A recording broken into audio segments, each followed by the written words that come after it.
اگر کسی کی موٹر سائیکل لگ کے کسی کا سامان دکان کے سامنے رکھا ہوا ٹوٹ جاتا ہے، شرعاً جرم نہیں ہے، اس لیے کہ وہ گلی کا حصہ ہے۔ راستے سے تکلیف دہ چیز کو ہٹانا یہ ایمان کا حصہ ہے۔ جب ہٹانا ایمان کا حصہ ہے تو تکلیف دہ چیز کو راستے میں ڈالنا کتنا بڑا جرم ہے۔ ہمارا حال کیا ہے؟ جہاں مرضی اینٹیں لگوا دی، گلی میں اینٹیں لگوا دی، سارا محلہ تنگ، گلی میں ریت پھینکوا دیا، سارا محلہ تنگ، گلی میں بجری ڈال دی، سارا محلہ تنگ، پانی بند ہے، پانی خراب ہے، نالی اچھلی ہوئی ہے، سارا محلہ تنگ، اور وہ آگے اگلی صف میں اللہ اکبر اشراق پڑھ رہا ہے، چاش پڑھ رہا ہے، تہجد پڑھ رہا ہے۔ میں اس سے یہ عرض کروں گا تو چاشت کو مت چھوڑ، چاشت بہت اونچی عبادت ہے، لیکن جس کام کو تو غیر ضروری سمجھ رہا ہے اس کا خیال کر۔ تہجد بہت اونچا کام ہے، تہجد مت چھوڑ، اور مجھے یہ زیب بھی نہیں دیتا کہ میں اس کی تہجد کو ہٹ کروں، میں اس کو برائی سے روکنے کے لیے اس کی داڑھی پہ تبصرہ کر رہا ہوں، میں اس کو گناہ سے روکنے کے لیے اس کے تہجد پہ تبصرہ کر رہا ہوں۔ اس کو گناہ سے روکنا ہے یا اس کو ذلیل کرنا ہے؟ اس کو گناہ سے روکنا ہے، اس کی تبلیغ کو ذلیل نہیں کرنا، تبلیغ نبیوں کا سرمایہ ہے۔ اس کی داڑھی کو تبصرہ نہیں کرنا، داڑھی تو سارے نبیوں کی سنت ہے۔ اس کی تہجد کو زیر بحث نہیں لانا، اس لیے کہ تہجد تو سارے نبیوں نے پڑھی ہے۔ اس کو برائی سے روکنا ہے، جس شعبے میں وہ لگا ہے اس کو نشانہ نہیں بنانا۔ بھائی بات سمجھ میں آ گئی؟ تو بات میں یہ کر رہا تھا، راستے سے تکلیف دہ چیز کو ہٹانا جب ایمان کا حصہ ہے تو راستے پر تکلیف دہ چیز کو ڈالنا کتنا بڑا جرم ہے۔ اب ہوتا کیا ہے؟ گاڑی کے پیچھے گاڑی کھڑی کر دی، گاڑی والے کو تکلیف ہو رہی ہے، گاڑی کے آگے گاڑی کھڑی کر دی، گاڑی والے کو تکلیف ہو رہی ہے۔ سڑک چل رہی ہے اور ایک طرف سڑک بلاک ہو گئی، دوسری طرف سڑک چل رہی ہے اور گاڑیاں چل رہی ہیں۔ حضرت صاحب نے وہاں سے گاڑی نکال کے دوسرے لائن میں گاڑی ڈال دی اور ساری ٹریفک کو جام کر دیا، اور یہ سمجھ رہا ہے کہ یہ کوئی جرم نہیں ہے، اور یہ سمجھ رہا ہے میں نے حکومت کا قانون توڑا ہے۔ تم نے حکومت کا قانون نہیں توڑا، تم نے محمد رسول اللہ کا قانون کو توڑا ہے۔ ایک مسلمان اس کو جرم ہی نہیں سمجھ رہا۔ پھاٹک بند ہو گیا، وہ پڑھے لکھے جو دفتروں میں تقریر جھاڑ کے آئے، علم یہ ہوتا ہے، تہذیب یہ ہوتی ہے، وہی آگے گاڑیوں کے آگے گاڑی کھڑی کر کے ساری ٹریفک کو جام کر دیتا اور وہ اس کو گناہ سمجھتے نہیں۔ بھائی بات سمجھ میں آ رہی؟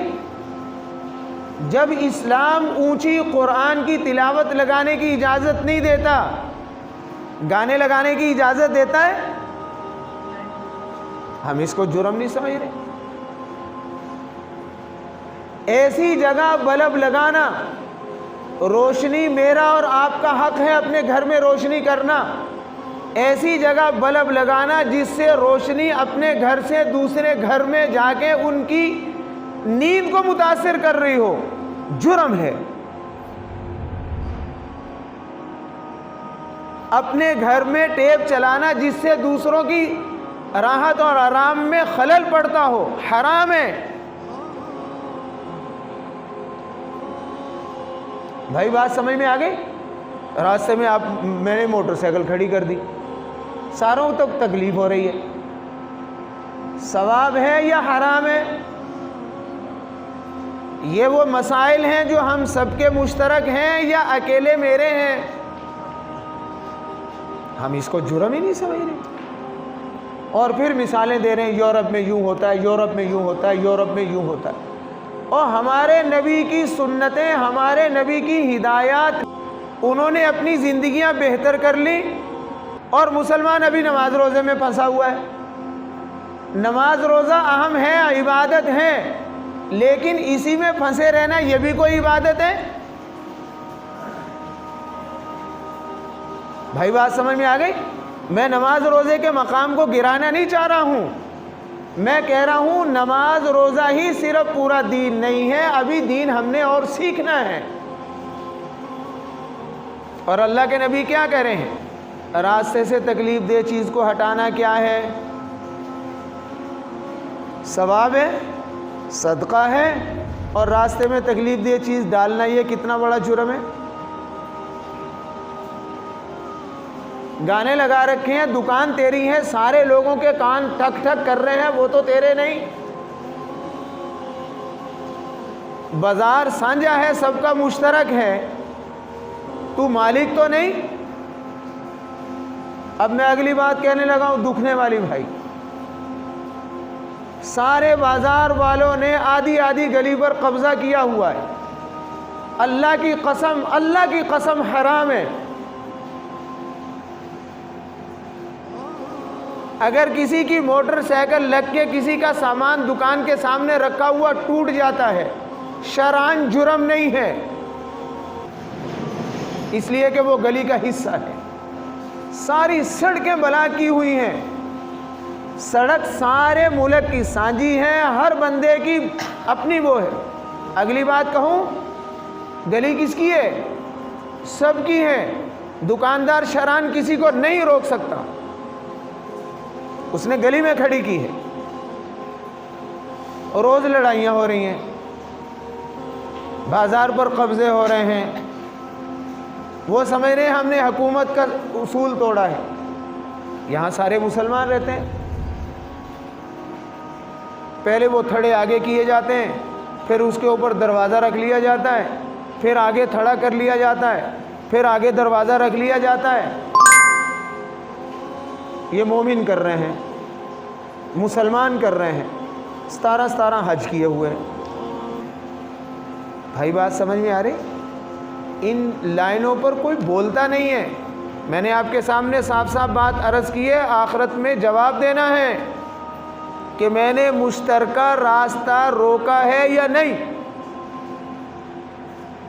میں نے دوسروں کو تکلیف دی ہے یا نہیں۔